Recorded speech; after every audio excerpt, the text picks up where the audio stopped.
Hello, everybody.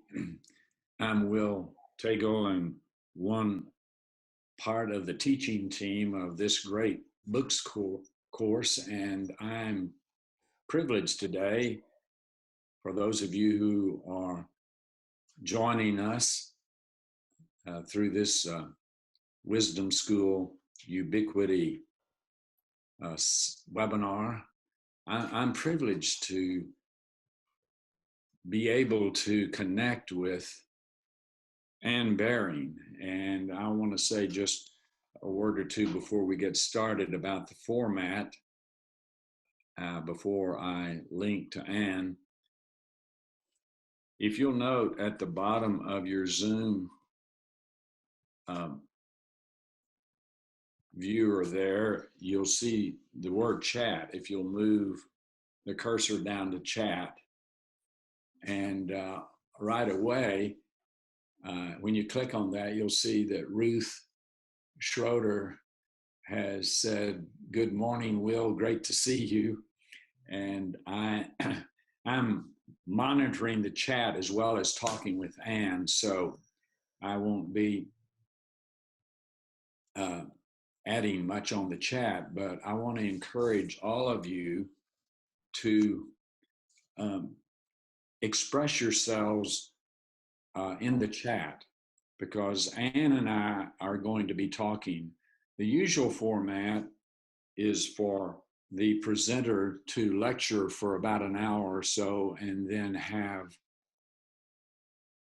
interaction with our larger participants. But today, Ann and I have hatched this notion of conversation between the two of us about her book. And I want to expand it to include all of you today. And that I see Diane Browsey has made a comment, and also Joyce Dillon has made a comment. Now let me see if I can bring up here the participants. Yeah, there, I got it. So I want to acknowledge a few. I see Dr. Joy from over there in Atlanta, Georgia. So Joy, good to see you. And Farnak, gosh, I don't know where you are right now. I think somewhere in Europe, Farnak. And I see Margit, I think she's from Germany. I see Steve from Kansas. So I really, really appreciate your willingness to join with Ann and me in a robust response. And as Ann interacts with me, mainly Ann, because you're here to basically draw on her brilliance, feel free to make comments, raise questions, and so on in the chat. So enough of that for this morning. I want to call your attention to this book. If you'll see, if you'll see, here is my response to this book. Jim has talked quite a bit about what constitutes a great book. And his observations are quite astute and relevant. I want to push it a bit further for a moment and say that for me, in this day and time of climate change and transition, a great book is one that points us in the direction of the bridge of the moving from the old story to the new story, from the old understanding of the separation between humans and our habitats toward a new role of humans with a new earth. And that is a lot of what we will experience today. And so, in that regard, when it came time, back when I was dean with the Wisdom School, when it came time to select great books, two came to my mind in a vision in the night. One was Rachel Carson, and the other was Anne Baring's book, The Dream of the Cosmos. And my thinking about that is that The Dream of the Cosmos is a great book, not only a good book, not only a book to be read, but one of the crucial books of our era. And I hope that you will spend time again and again, read, mark, and inwardly digest. There are some books that you can order on Kindle or Amazon and read electronically, and that's a fine way just to get a taste of this book. But this is the kind of book that you really need to read, mark, and inwardly digest. So Anne is, as Jim has said, one of the great thinkers of our time.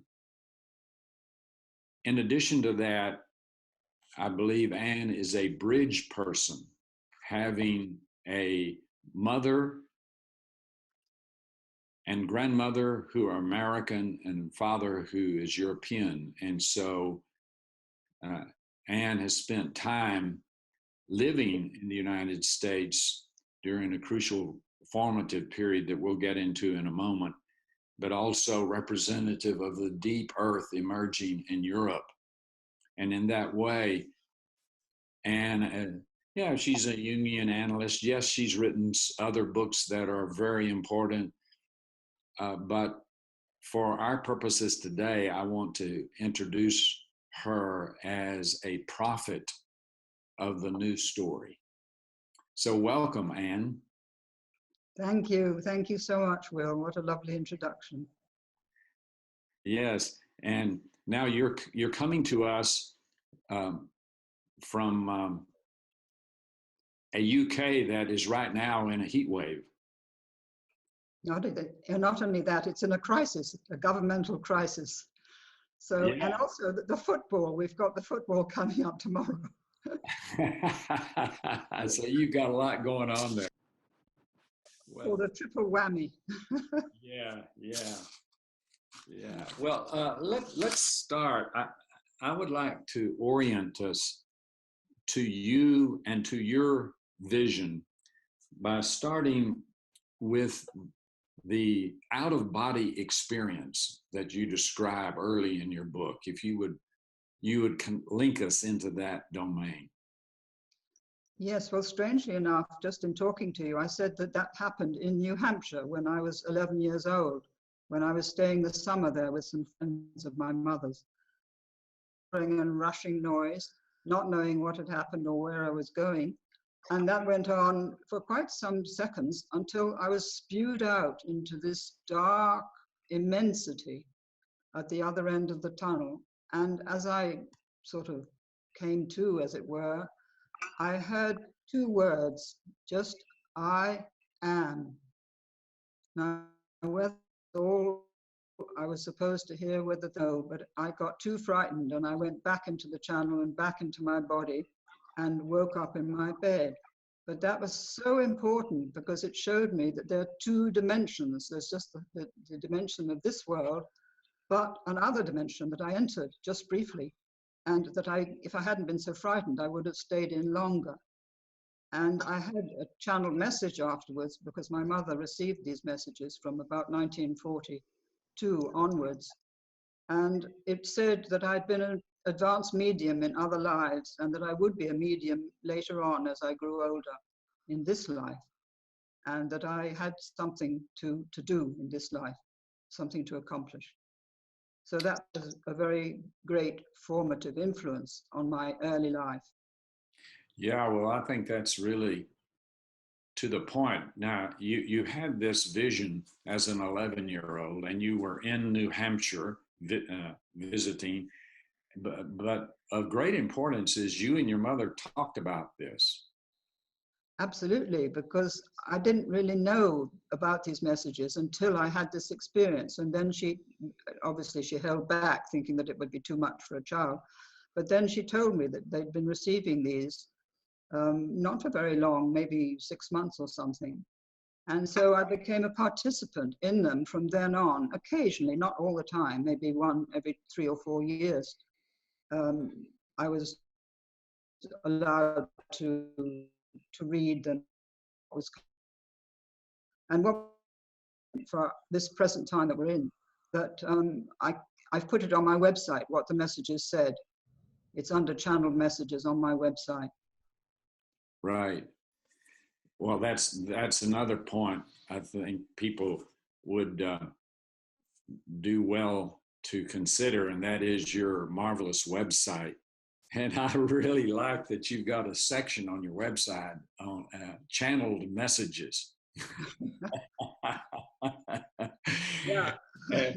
You know, I've written about the daytime Jung, Carl Jung, and the nighttime Jung, and those were often separate kinds of communication. And we didn't get his red book really until decades really after his death because of this split.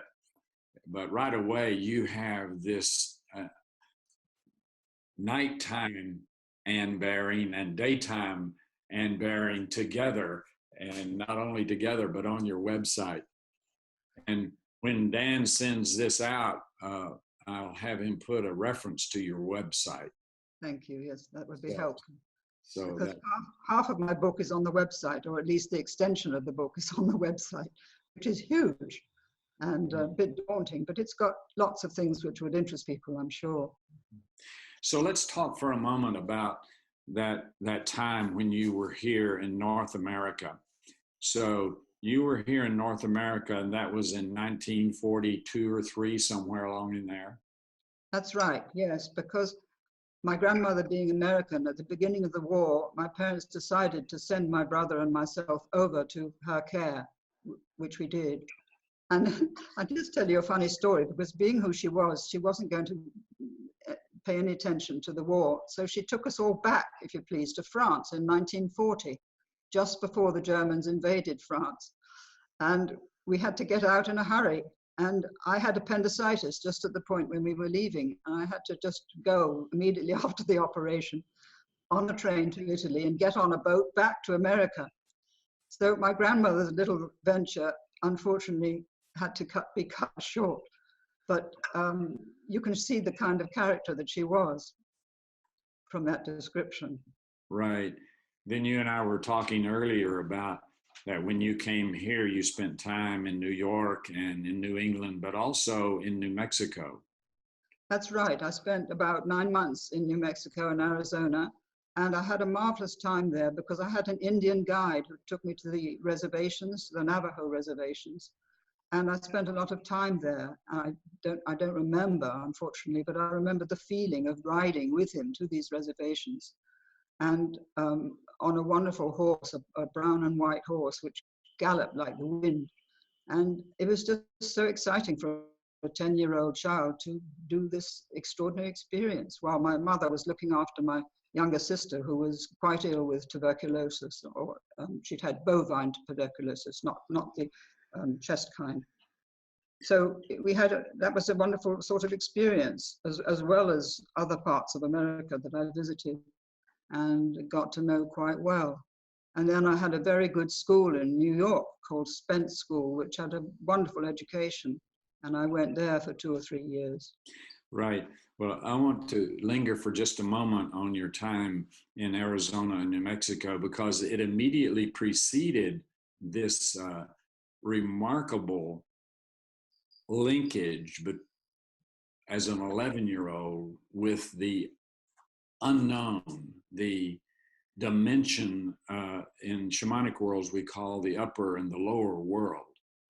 And you link there, and I wonder if you had given some thought through the years that the landscape in Arizona and New Mexico with your American Indian guide and the horse itself, if in some ways that had opened the door to this out-of-body experience.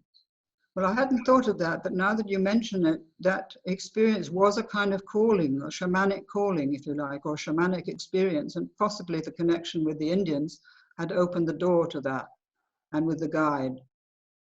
Yeah, Right. I hadn't thought of that, but it's an interesting observation of yours. Yeah, in some ways, I note you were just 17 years behind Carl Jung in your visit there. Really? Yeah, Yeah. I hadn't thought of that either. Mm. Yeah, so if you think this little obscure place, Taos, New Mexico, Santa Fe, and so on, is a landscape, a set of eco fields that is sending forth visions and calling people to open themselves to be a link between humans and the deeper earth habitat. Mm. And here you are, a 10-year-old, 11-year-old, and you are selected by the landscape to be its voice. That's a lovely idea. Thank you. Lovely. And the voice is, I am. I am.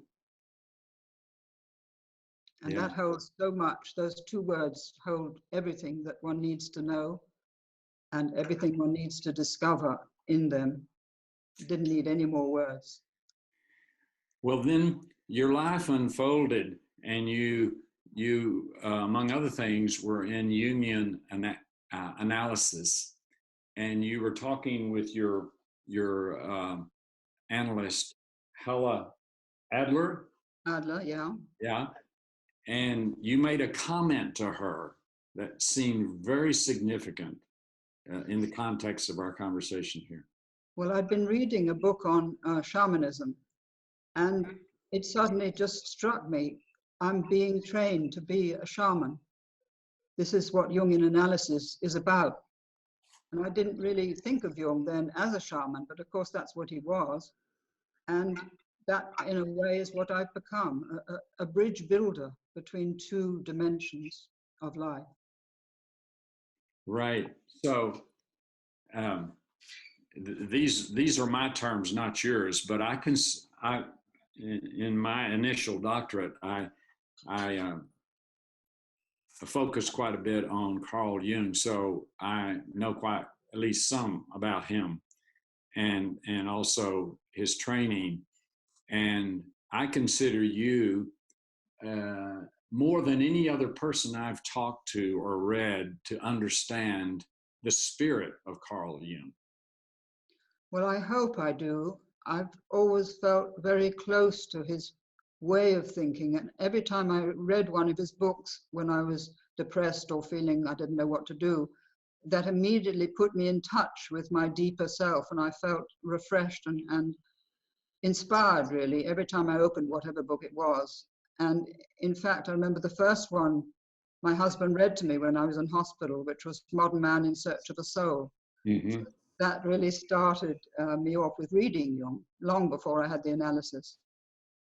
Right. And then eventually you became a Jungian analyst.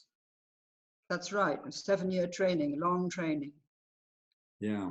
So what has it been like for you to say, hey, I think I'm becoming a shaman in the context of being a Jungian analyst? What's that been like for you? Well, it's just taken its own path, really. I hadn't thought about it specifically. I did the Jungian training because I was very interested in it, and I was interested in the whole philosophy behind it, and I needed it anyway because I had 2 long analyses, one with a man for 11 years, and then 11 years with Hella Adler. So that's 22 years of analysis. And I remember reading somewhere that often it takes 10 or 20 years for an analysis to bear fruit. And I think with my case, it probably took 40 or 50 years. It's coming out now. But because immediately I didn't know quite what to do after I'd finished my training. Obviously, I practiced as an analyst, but I didn't feel fulfilled, and I didn't feel I was really helping people at a deep level. And it wasn't until I began to write Myth of the Goddess, why I'd forget it, yes, Evolution of an Image. It wasn't until I began to write that with Jules Cashford that I really began to come into my own and realize who I was and what I was supposed to be doing on this planet. I had to be a writer, and I had to communicate with people, and I had to understand what I was communicating first and then put it in a form that people could understand. And all that I learned through writing that book, The Myth of the Goddess, with Jules. It took us 10 years to write while we were training as analysts. So it was a huge kind of subsidiary effort, if you like, on both our parts. And we're still great friends. Yeah. But at the end of that, I realized that I hadn't really completed the work. I had to do something else. And so the next 20 years were devoted to finding out what that else was, lecturing on the Myth of the Goddess, but also developing my own ideas further, and the connection with the shamanic cultures and that whole side of life, really. So there was a lot going on. Right. There really 4 or 5 great traditions that feed into the new shamanism. One is the what I call the transordinary state facilitators, like Michael Harner.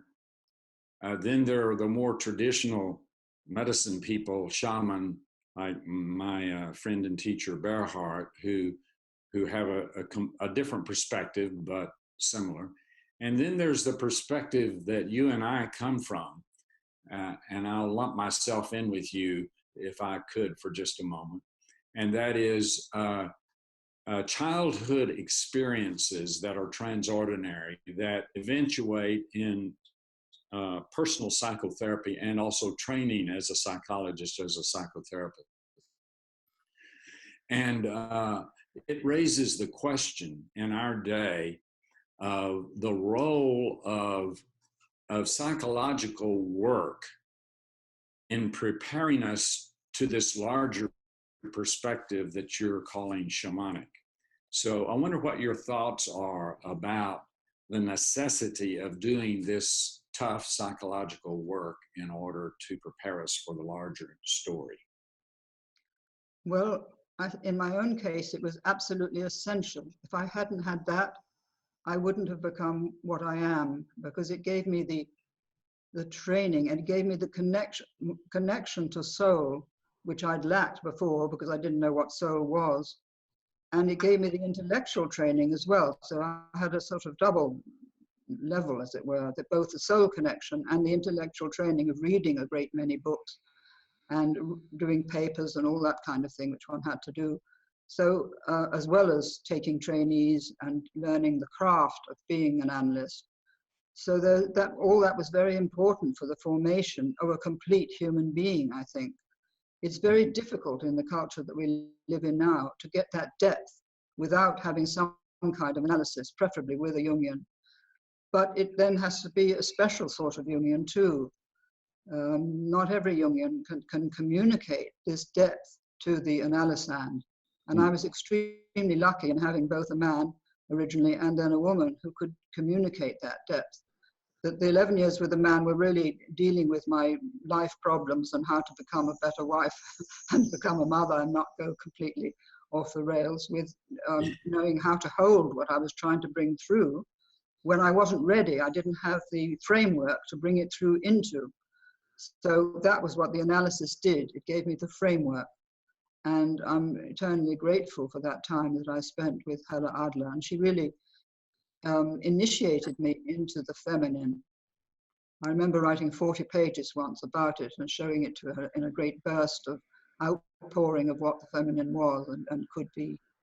That was probably after I'd had the great dream of the cosmic woman. Yeah.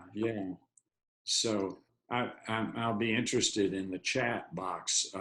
What those of you who are participating, we have about 20, 25 people participating this morning. What is your experience in doing the psychological work to open you to these larger dimensions that Anne is experiencing and writing about? So The subtitle of your book is A Quest for the Soul. And you just mentioned the soul work that you've been doing. So tell us, have you, in the quest of the soul, what have you discovered about the soul? Well, it's all in my book, and the book is a process of discovery. It describes really going from phase to phase how that understanding of the soul developed. But it wasn't, the channel messages said over and over again, find the stone at the foot of the tree and look for the dream of the water. Now, we had no idea what that meant. In fact, my mother and my aunt used to dig a lot under lots of trees trying to find the stone buried at the bottom of the tree. But gradually it dawned on us that it was a state of being or a state of mind that they were referring to, not a physical thing in the physical world, but a state of being in the soul world, really. So gradually we understood and we grew. That was our initiation, actually, growing into a deeper understanding of what these messages were saying. So I didn't understand the meaning of the stone at the foot of the tree until I studied Kabbalah later on, much later on, in fact, after the analysis. And there you have the stone, which is the feminine principle, the Shekinah, at the foot of the tree, which is the domain of Malkuth, our kingdom here, this world. She dwells in this world with us. And that was a revelation to me, that really was. So I had these shivery-making revelations from time to time, sometimes connected with dreams, like the dream of the cosmic woman, and sometimes just discovering through what I was reading, it suddenly struck me, good God, this is what it means in relation to the soul and the presence of spirit in this world. That was the great understanding I came to, that spirit was not in the far distant sky, but was actually present in every atom of this earth. And that came partly through Kabbalah, and partly through studying The Alchemist later on, and partly through Jung, and partly through the experiences that I've had and the understanding that has gradually grown in me.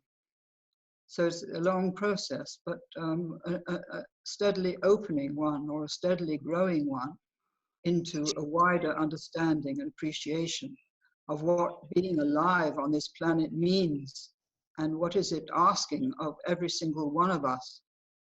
So you mentioned something there that in the shamanic tradition, we talk about soul loss and soul retrieval. And the important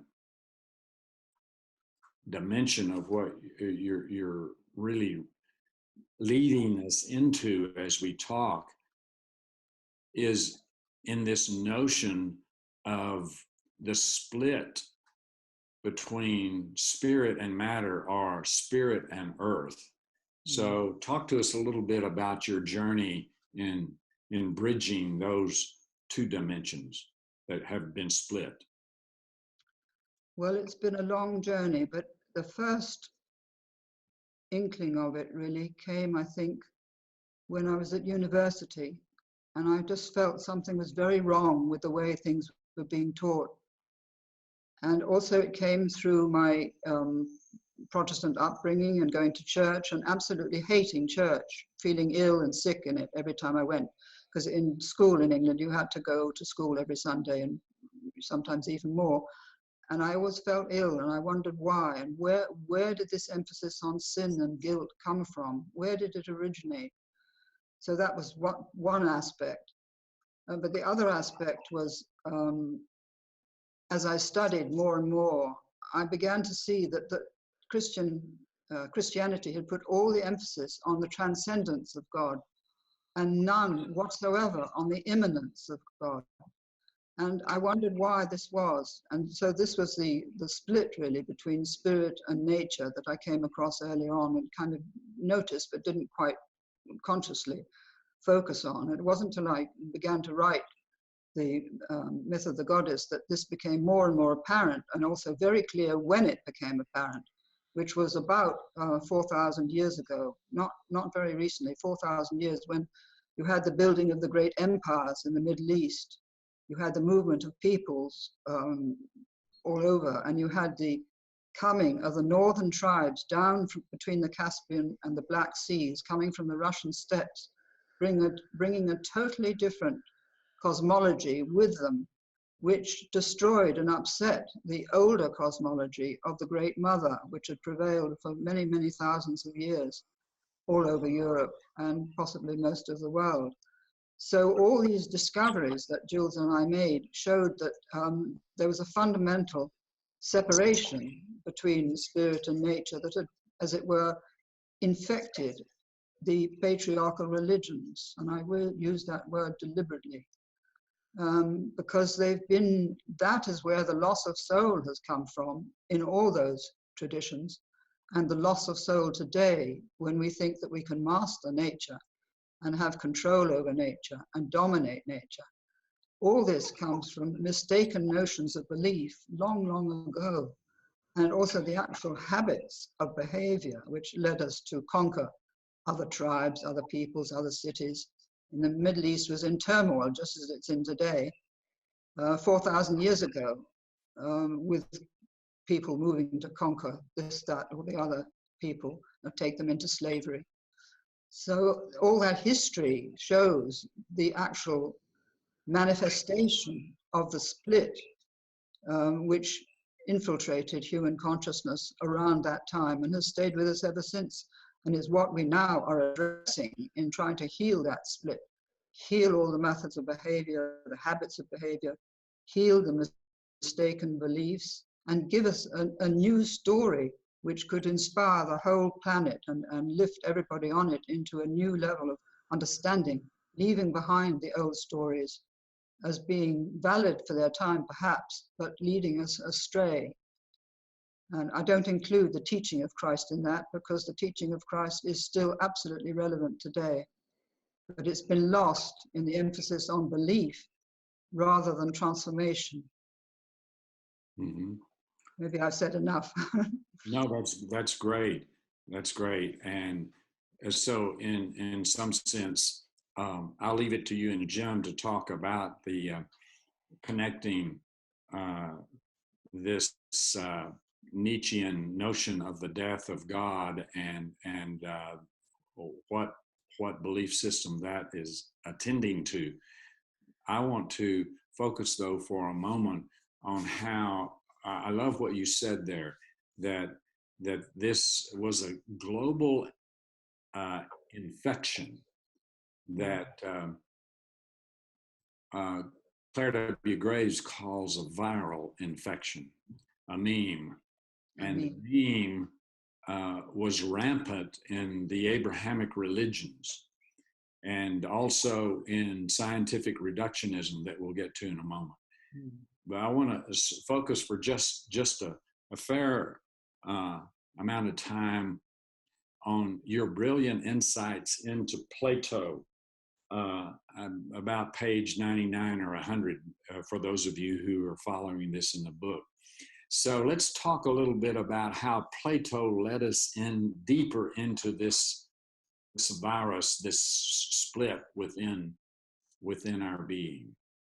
Well, it's very difficult to talk about Plato, and if I hadn't read Peter Kingsley's book on Parmenides, I would never have understood where Plato went wrong, because Parmenides kept the connection with the deep ground, the shamanic connection, if you like, by going into these periods of incubation in which he received instruction from the inner realms about how to govern his city.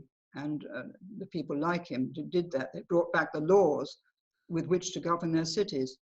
But with Plato, you have the emphasis not on the shamanic experience, but in a way, about the ideal situation, if you like, or the ideal of pursuing truth and beauty, but without the means of doing so. I think he left out the actual technology of how to reach these great heights of visionary experience, if you like.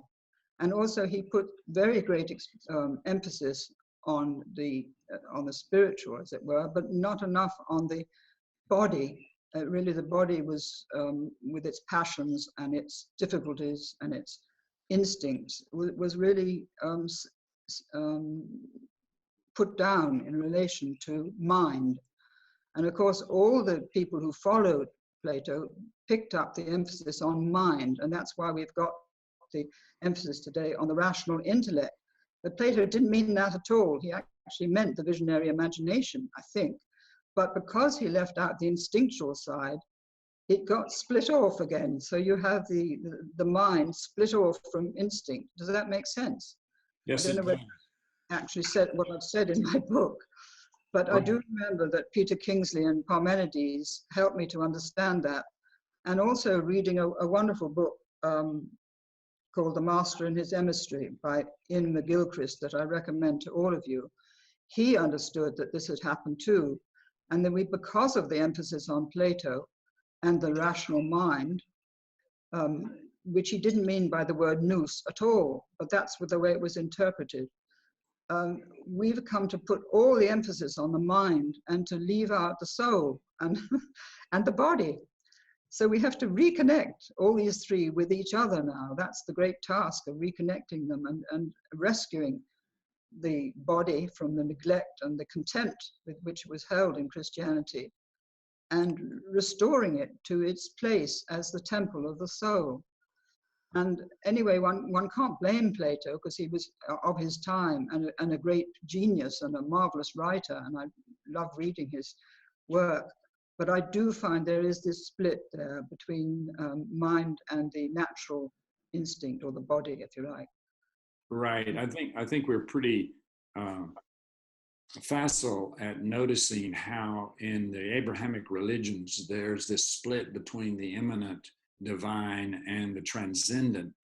But you're pointing out in your book, and so clearly now as you talk about it, is that we often overlook this Platonic fascination with the ideal, with an unwillingness to go deeply into the primal. And it reminds me a little bit of what we were talking about earlier in some of the spirituality of the 20th century, the latter 20th century. There was this notion of great altered state experience, transordinary experiences, without descending into the depths of getting the roots in order to transcend. You have, in fact, sometimes I say it's necessary for us to descend before we can ascend. Absolutely, and this is what Jung said. This is his whole teaching, that unless you reconnect with what's been lost, you're not a whole person. That was his major theme of his whole cosmology or philosophy. And he, right. A lovely quote here, which I will just give you. Good. Nothing to which the psyche belongs or which is part of the psyche is ever lost. To live fully, we have to reach down and bring back to life the deepest levels of the psyche from which our present consciousness has evolved. And that was the whole point of his process of individuation. Right. Yeah, and of course Freud said something similar, but he only went deep enough to get into the instincts that were repressed sexuality within his culture. And it was people like you and Jung who said, yeah, there's that, but we have to go far deeper than our repressed sexual feelings and sensual feelings. We have to go deep into what Jung called the collective unconscious, and what you have called this vast array of electromagnetic fields. So let's talk about that for a moment. Well, I like to tie it up with science, although I'm not a scientist, but the whole quantum discovery is actually bringing us into a new understanding of how everything is connected, just in the way it was in the culture of the Great Mother, when everything came forth from the Great Mother. Therefore, it was sacred. There was no division between the creator and the creation. And now quantum physics is giving us back this idea of the connection of everything. It doesn't speak of it in religious terms or spiritual terms. Nevertheless, if you look deep enough into it, you can see this is what they're saying, that we are in an utterly, utterly amazing, how do you call it? Well, web of life is too simplistic a term, really. I would say incandescent dimension of reality, which we're living in all the time without knowing it. Mm-hmm. We can't see it. We can't see these tiny, tiny, tiny atoms, or much smaller than atoms, but everything that we see and everything that we are is composed of these. And none of us is different from any other in that sense. And the bookcase behind me is composed of the same elements as I am. So that is a revelation, but it hasn't yet dawned on the world that this revelation coming from science could actually teach us something about the nature of reality and who we are. And we've worshipped God for God knows how many thousands of years, but it's dawning on us now that we are actually part of what we've been worshipping. And that was one of the great points I've made in my book in later chapters. But that really came as a revelation to me suddenly that, good God, I'm part of what I've been worshipping and praying to, and I didn't know it. And this is extraordinary. And this is something which could connect all of us to each other without having to have all these dreadful divisions, Right. separations. Very well put. So I'm going to the chat a little bit now, and just encouraging everybody to go down to the bottom of your screen and click on chat and begin to raise questions. Amy Bloom raised one, and she said, "I'm desperately interested in Anne's latest thinking on her chapter, War as a Rape of the Soul." So if you comment on that, Anne. Yes, because the book is being translated into French and Italian at the moment, and I've had to update the details of that chapter, and I've been just working on it last week, which has now been finished. Because to me, it's the greatest act of sacrilege to hold these weapons that we do and to go on building more and more of them in order to have this imaginary defense against some future attack, which may never come, but which Jung would have said we're continually creating the possibility of the attack by the fact that we're building more and more weapons. They will attract what we fear. So that chapter is very powerful, and it shows really how this habit of thinking has entered into all the governments, particularly the 9 nuclear powers. And part of that 9 nuclear power thing is this really the desire to dominate the world through these weapons. Because if you have these weapons, you think you're at the top table, you think you have the power over other people and other countries and species and whatever, when in fact you are going against the law of life.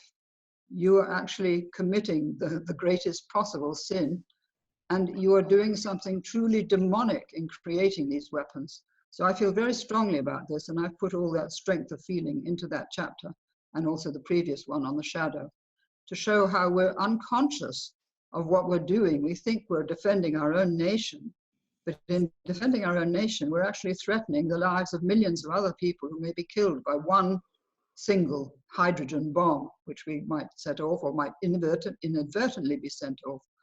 I've discovered that there are 200 hydrogen bombs placed all around Europe as a defense against Russian attack. But they really put all these countries in Europe in great danger. So I'm drawing attention to this in that chapter. It's all there. I've only changed the details of the arms sales and the details of the number of armaments and hydrogen bombs, etc. So, and also this is what the great religious teachers like Buddha and Jesus and many others have said, that we are living in a sacred space and we cannot go against the law of life in continually creating these dreadful weapons, which have nearly gone off quite a few times. There was one at 1983 that nearly went off in Russia, except for the genius of the person in charge of it who realized it was an incorrect message, and he didn't send off the bomb that it was telling him to send off. So that's the sort of thing that we're up against. And I mentioned quite a few books in that chapter which are relevant to this whole thing. Also, I've discovered recently a wonderful book which I mentioned on my website under the title Nuclear Weapons and Absolute Evil, written by a professor in Denmark, an American professor actually, in Copenhagen. And he gives the whole detail. I would advise everybody watching or listening to get it. It's not difficult. You can download it from Lulu. And it will give the detail of how the whole thing of nuclear weapons developed, how each country, 5 nuclear powers became 9, what these bombs can do if they're detonated, how we'd have a nuclear winter, etc., which might destroy 3/4 of the life of the planet just with a few bombs. And all this is not known to the general public. So I'm making it known on my website as much as I can. Thank you so much for that. And you embedded in your response, you said something like, one of the roots of evil is our urge to dominate. Did I hear that correctly? Yeah, well, that is what it's about. How do we come from really realizing that we lived in a sacred planet to thinking that we could dominate the planet and dominate nature? This all came in through philosophy, through religion, because there were many religions that tried to subjugate other peoples in the name of God or in the name of Christ. And that whole mentality has gone into science. When religion sort of began to die off, and the death of God, as it were, in the 17th, 18th century, then science was just in the process of growing and becoming stronger and stronger. So it took on that mindset, if you like, of religion that had existed for a very long time. St. Augustine said way back in the 5th century, there's a just war. And that idea of the just war has been carried right the way through to our time, and to even Trump, who thinks it's perfectly just to still have all these nuclear weapons and build more nuclear weapons than he's got now, in case there is a just war in the future, which he will wage against some enemy. This whole idea of having to wage against an enemy is something that's come in with a polarization of what I call the solar age, when we had this split between spirit and nature. And that split has conditioned every other kind of thinking that has come to do with this weaponry and war and domination and control of nature. You wouldn't believe how many scientists still believe that, unfortunately, that is the task of humanity, is to control and dominate nature. But as I say, quantum physics is changing this attitude, so there's hope there.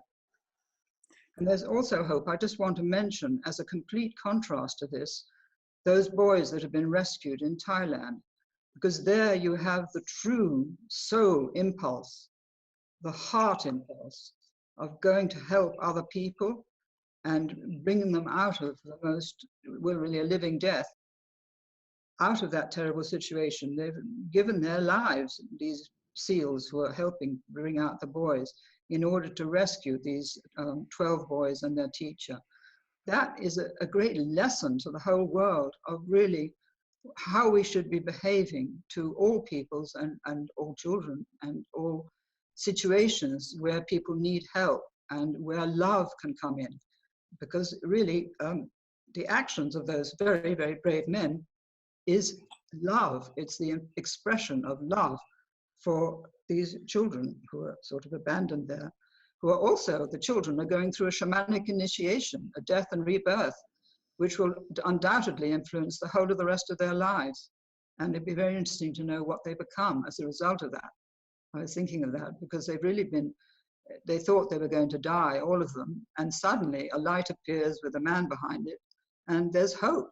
They will not die necessarily, but there's great risk, and they have to go through this initiatory passage of getting out of that cave, which is very difficult and very dangerous and very frightening. So they've had to overcome their fear and actually follow the leadership of the older men guiding them and just trust life that they'll be taken out of there. It's very moving and very powerful lesson for the whole world. Yes, it is. And thank you for that insight. We have these young boys and their mentor who are in the womb of Mother Earth. Absolutely. And there's been a pregnancy that we've all been through as we read about this experience. And a delivery. Yes, yeah. And as Stan Groff points out, they're being taken down the birth canal. And I can't tell you how many people have said to me, oh, I wouldn't want to go through that narrow space. No, but we all have. Yeah. And yet they're taking this, and yeah, Ruth on the chat says they are now all free in the past hour, the boy. Yeah, that's incredible. Yeah. What a miracle. And also what incredible courage and organization to make all that happen, and all the technology too that was necessary. If they hadn't had the oxygen, they never would have got out of there. Right.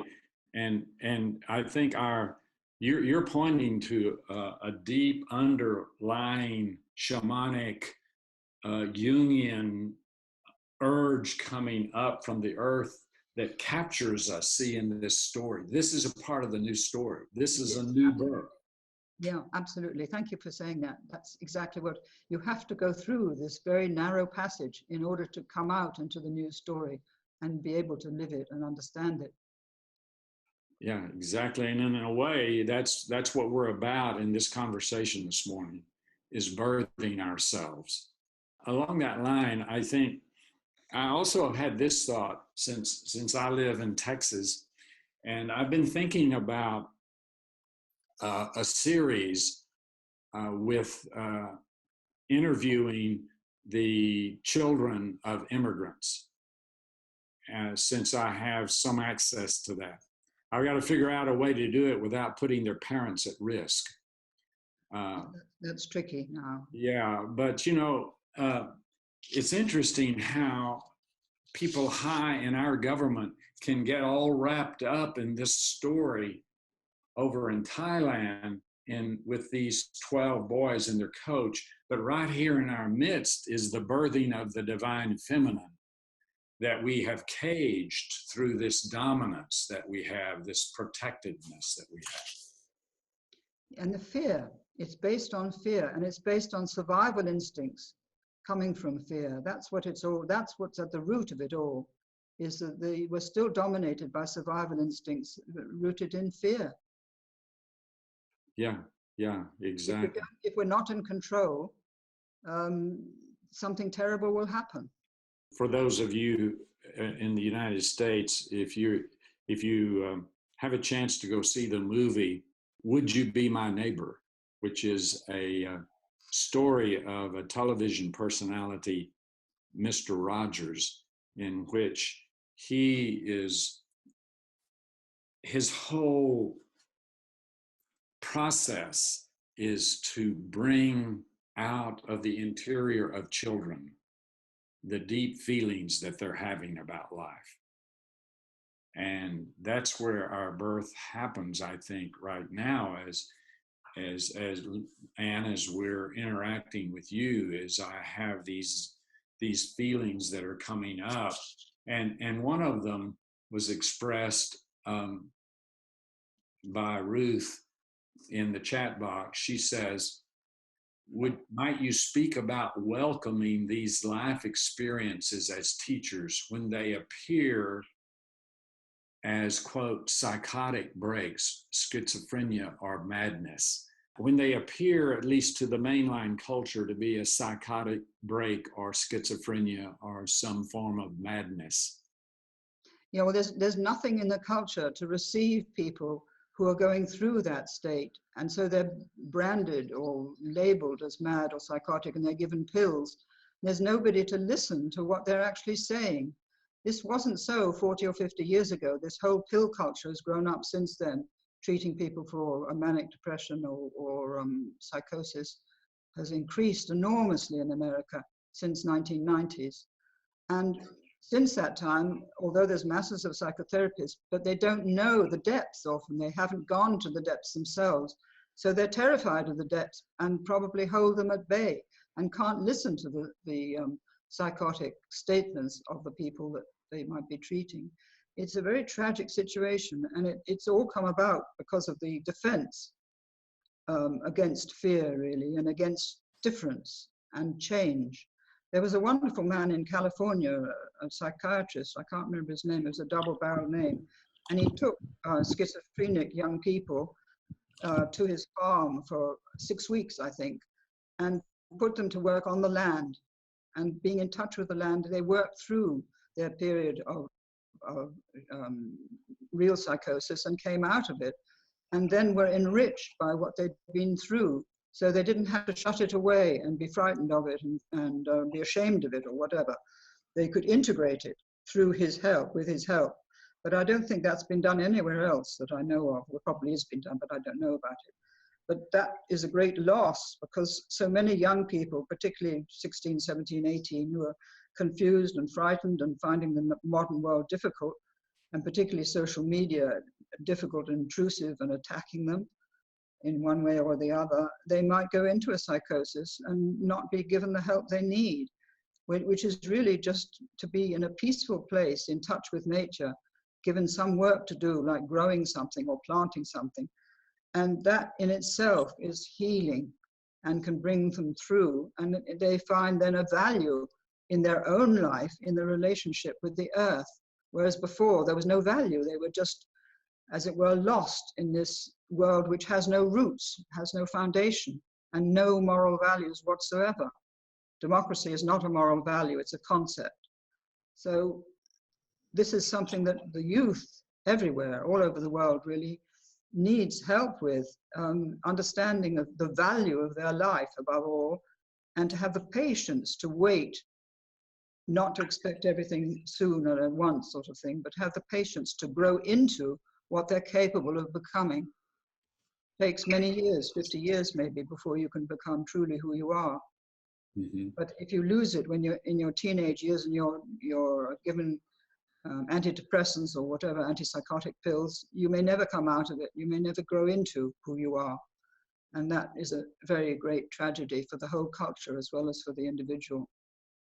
Yeah, and you had both your mother and your grandmother to help birth this larger dimension in you. Yeah, because my mother always held the values of the artist and the poet.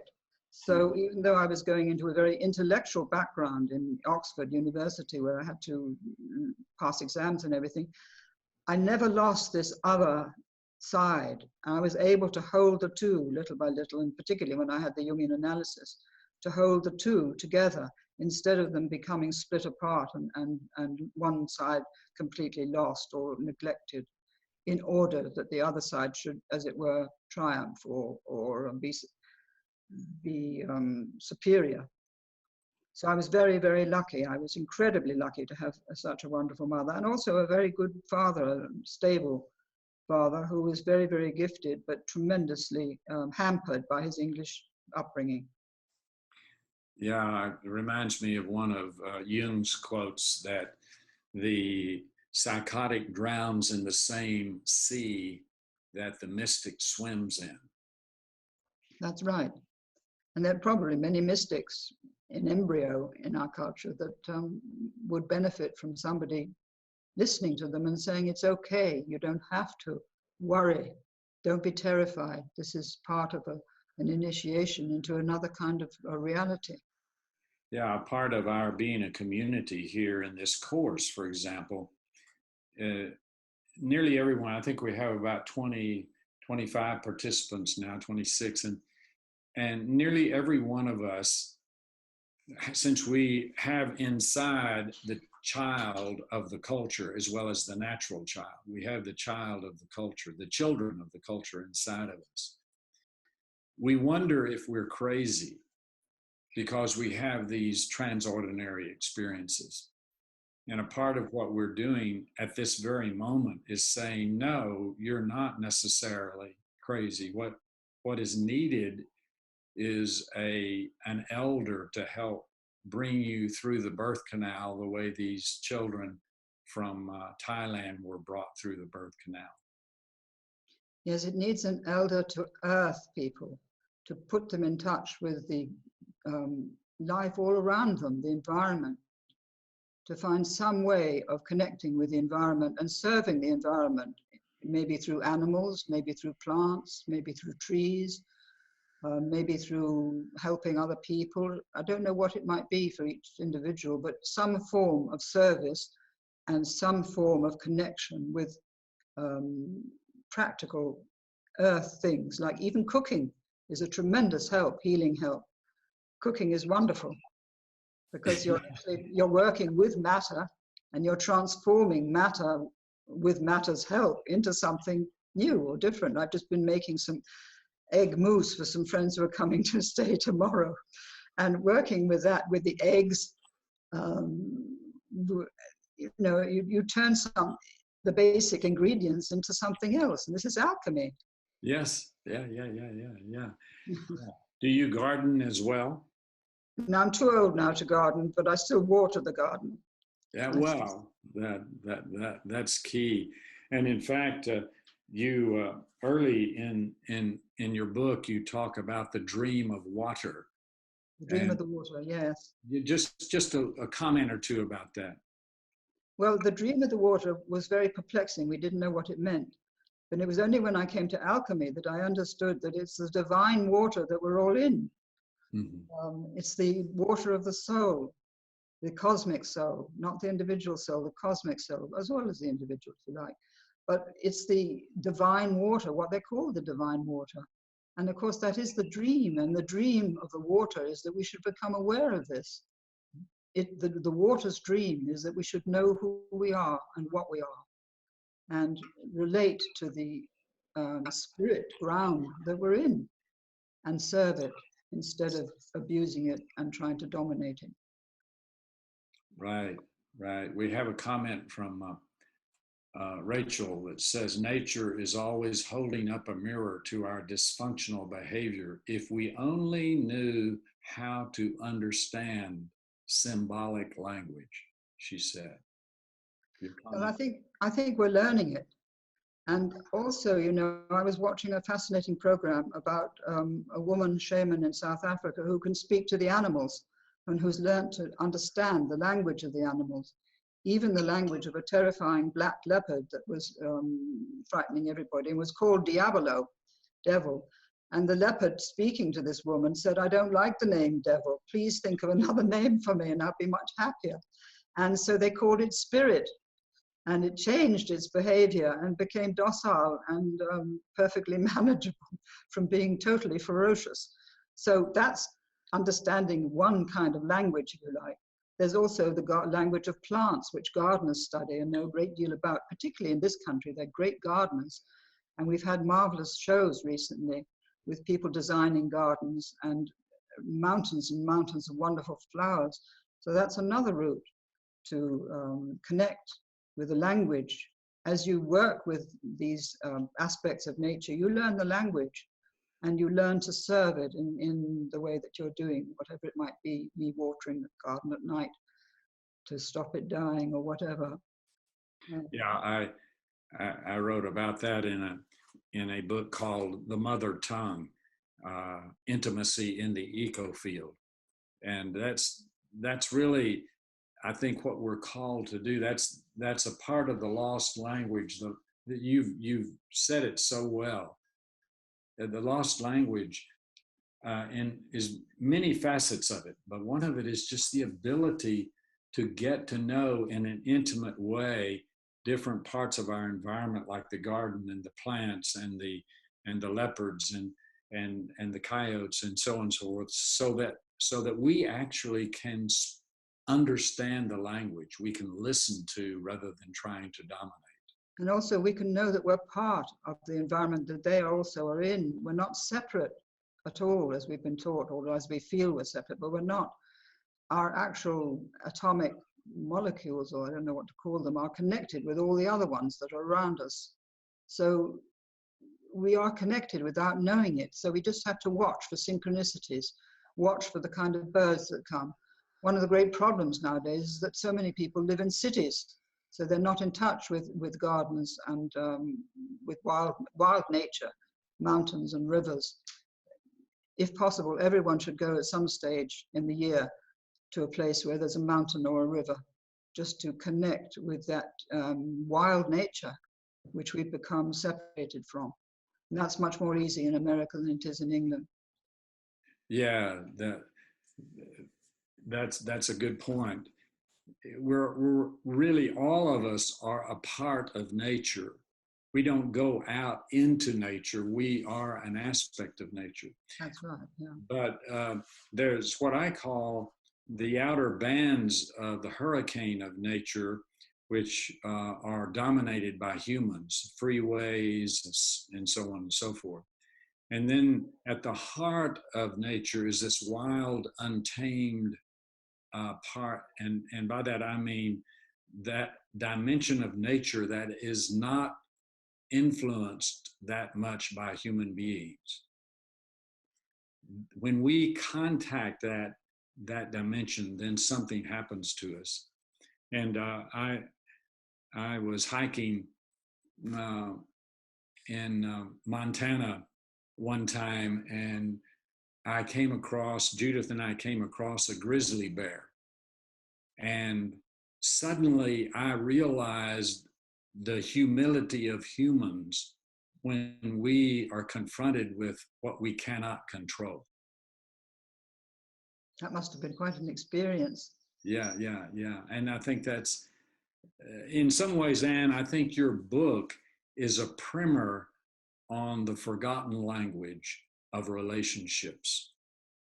Yeah, I think that's lovely that you say that, because the whole feminine principle is about relationships, and that's what's been lost.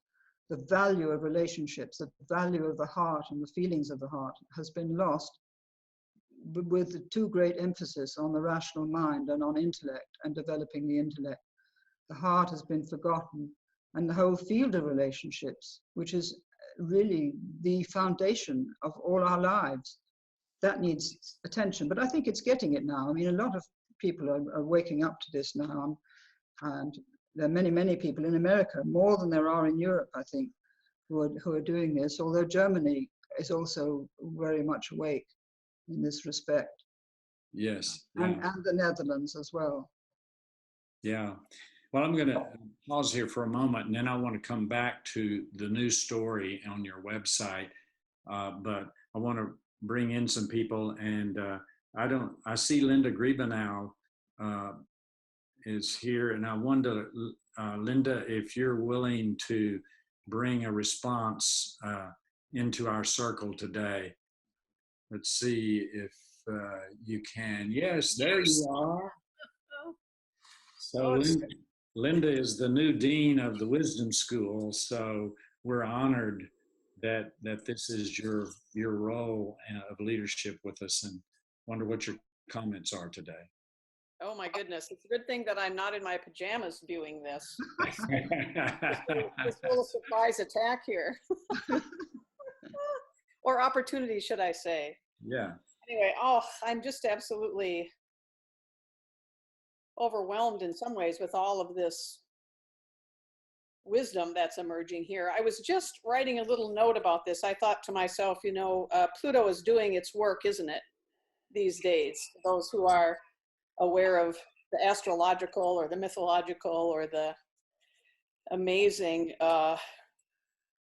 energies of Pluto and the illumination of the underbelly of our human beingness. And I was still reflecting on the current experience, the stories that will be generated from this and that we're all making individually and collectively about the rise of the divine feminine in this moment, the need for the collaboration and cooperation, and for the awakening to the story that Anne and you have been talking about, all different aspects of that. But I was thinking, it's amazing, isn't it, that in the that the illumination of our shadow parts, those pieces that are unresolved, those pieces that we are faced with that are being brought to the surface, that Pluto's being relentless, we will not be left alone.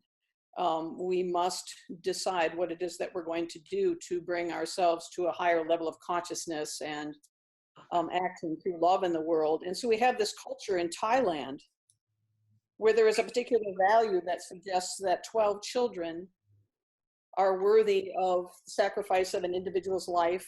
They're worthy of being brought to the surface. Their lives have meaning, and no cost is spared. They are in struggle with nature for and against what they're trying to do. And in this country, at the same time, what's happening is we are jailing children. We are separating them from families. We are sending 1-year-old into court to represent themselves, calling that due process, I guess, in some way, shape, or form. And so there's still this issue, isn't it, about what it is we value and who it is that we believe ourselves to be. And I love what you have been talking about, which is that when Anne said, you know, all of those years she had been, in all of the years of our humanity, we have looked into the concept of God and worshiped something as if it was separate from ourselves. And then in some places now these days, we are discovering that that is who we are, and that there is a divine within all of us that is being asked to,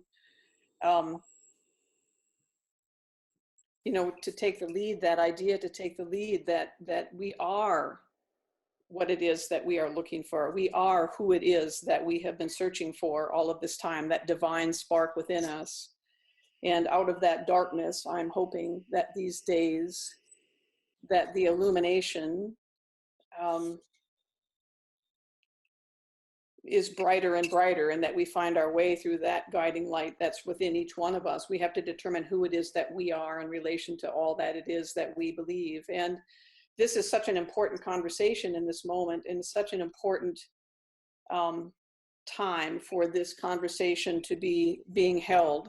And I'm really grateful and thankful that I can be a part of this wisdom that's emerging today. Grateful and thankful for this work that Anne Baring has put forth, and the work that you have done, Will. And I'm inspired and encouraged. And so I wish to continue to hear from you and all of the others who are on this call today. Thank you for allowing me a moment here. Yeah. Well, thank you for being with us. And we're together in this. We're in one circle. And so I wonder, also going back to the chat box for a moment, there was a comment earlier of gratitude, and for on page 179, your meditation on the body. Body, We haven't really talked much about the body. So what is the whole body? What it suffered under Christianity was just unspeakable, both from the priests and theologians who used to torture their body, thinking that they would make them come closer to God, and also from the treatment of the body and all the treatment of the heresies and the burning at the stake and the crucifixions and the tortures, and I mean just unbelievable things that Christians did to the body, thinking that they were doing the work of God and the work of Christ. That is a terrible karmic debt that we have, that we need to get rid of, or not get rid of, but be absolved from, if you like. So I felt very strongly about the body, and the body is a miracle. When science has discovered the miraculous nature of how everything works together, how all the organs in the body depend on each other. There's no one that is superior or more advantageous or whatever. And the heart is the organ which really has an influence on the brain more than the other way around. So there are many things that are being discovered, and particularly by somebody called Bruce Lipton, who's doing a course at the moment on all this, and how his life was changed by discovering the miracle of the body and the biology, really, of the body. So there are people like him who are bringing through this new thinking. And America is extraordinarily rich in all these people. I mean, I can't count them on the fingers of a hand. There are hundreds of people, if not thousands, in America. You never hear about them in the media because the media is concentrating on power and who's in power and who can come into power or get out of power. So you don't hear about this substratum of incredible teachers who are in America. And I get all the time the Shift network sending me things, which I can't do because I haven't got time. And there are other things as well.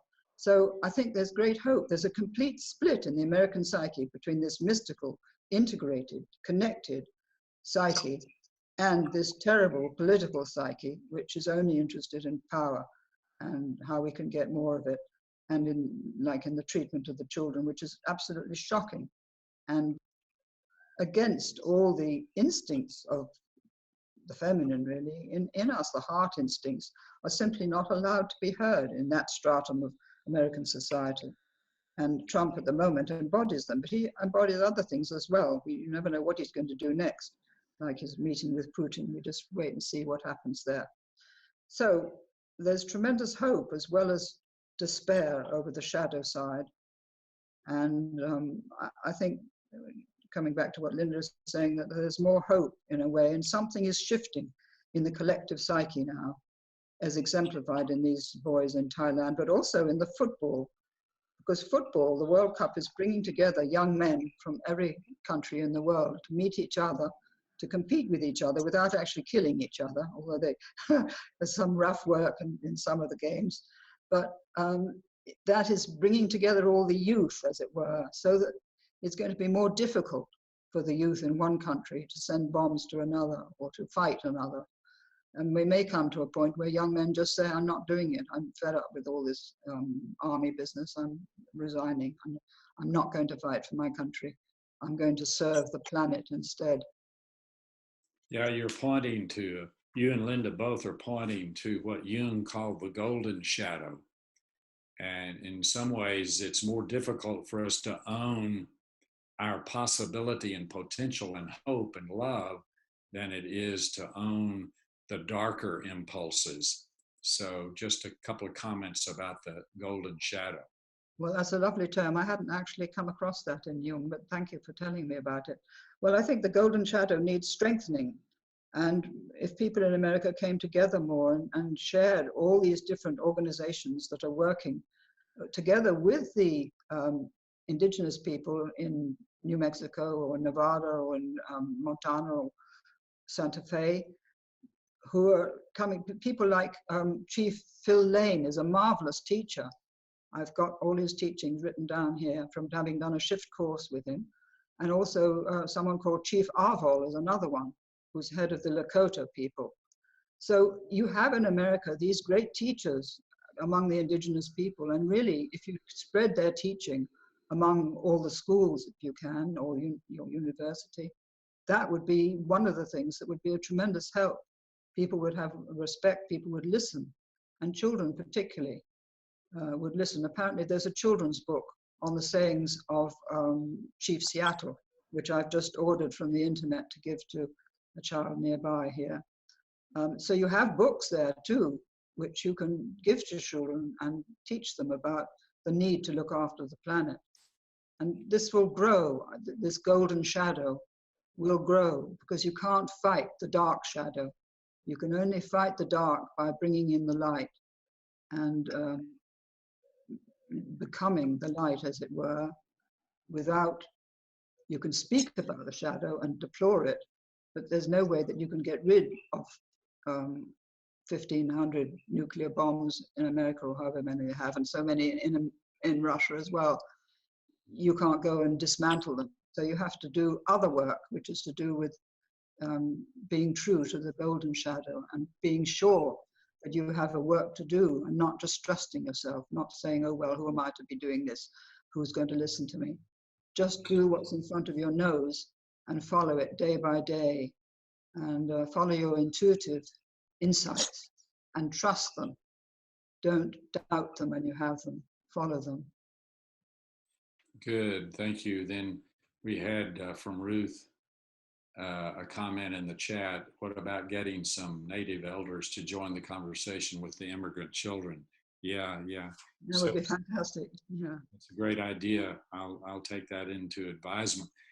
I want to, as we come to the last few minutes, I want to come to your very perceptive summary on your website.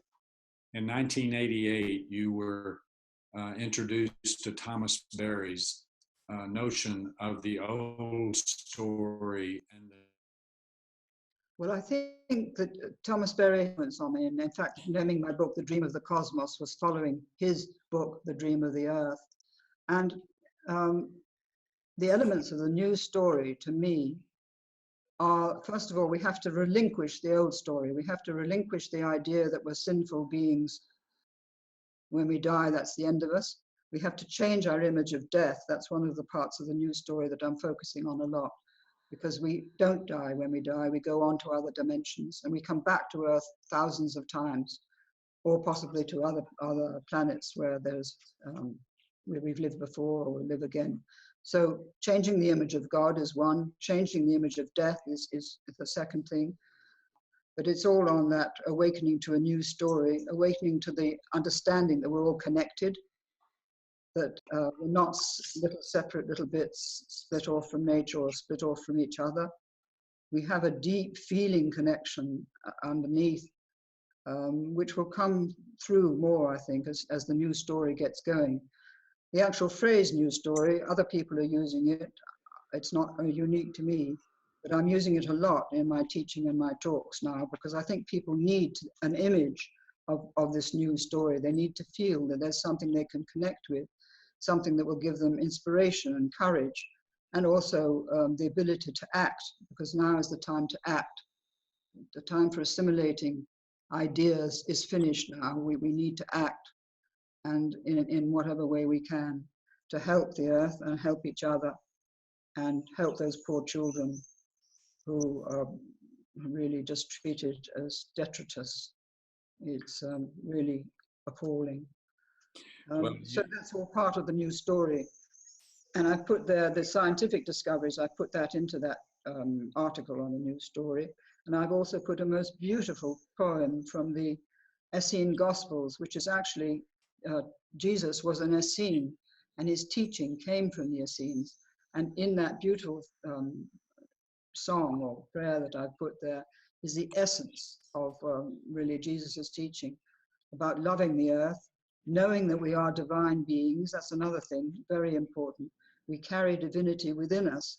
And if you go to the first chapter of the Gospel of John, you'll see that we all carry a light. It says, "A light that lighteth every man that cometh into the world." It's all there, but it's never been taught. Christianity has never taught that we carry this innate divinity, and we need to bring it forth in caring for the earth and caring for people, for animals, caring for every aspect of life that we're living in the midst of. So that to me is the essence of the new story. Certain very salient points that need to be put out now, and I am putting them out. I've got videos I've done which are on YouTube speaking about this. Yeah, and as we come to the close of our time together today, you and I are at that stage of life when death is much closer than at other times, and you put forth in your understanding of the new story a very pregnant sentence that really death is a word that we use to describe a process, and the process is cyclical, as you are describing it. And is that a feeling that's coming from deep inside of you? Absolutely. And I'm not afraid of death, but as I get nearer to death, I get more and more ability to speak out, because I'm not afraid of speaking out, because I know I won't be around for long. I can't be punished for what I'm saying. And I look forward to moving on, and also meeting all the people who've helped me write that book, who I often feel around me, and who certainly helped me, sending me the books I needed at the particular time I needed them, and helping me all along the way, really. So you can call that guidance from the spirit world, if you like. But we move into the spirit world, and we don't know where we're going exactly, but it will be all right. Yeah, I like what you said there, and I feel something similar. The older I get, the closer I am to death, the less I really care about professional consequences. That's right. Yeah. So we really appreciate your willingness to put your truth out there so clearly, and to speak with a transparent clarity, actually, about your vision in the world today. And next month we'll proceed with this in a cyclical way. Jim will be interviewing you, and we'll go at this whole vision from a different perspective that I think everybody will appreciate. I just want to return to the chat in the last few minutes.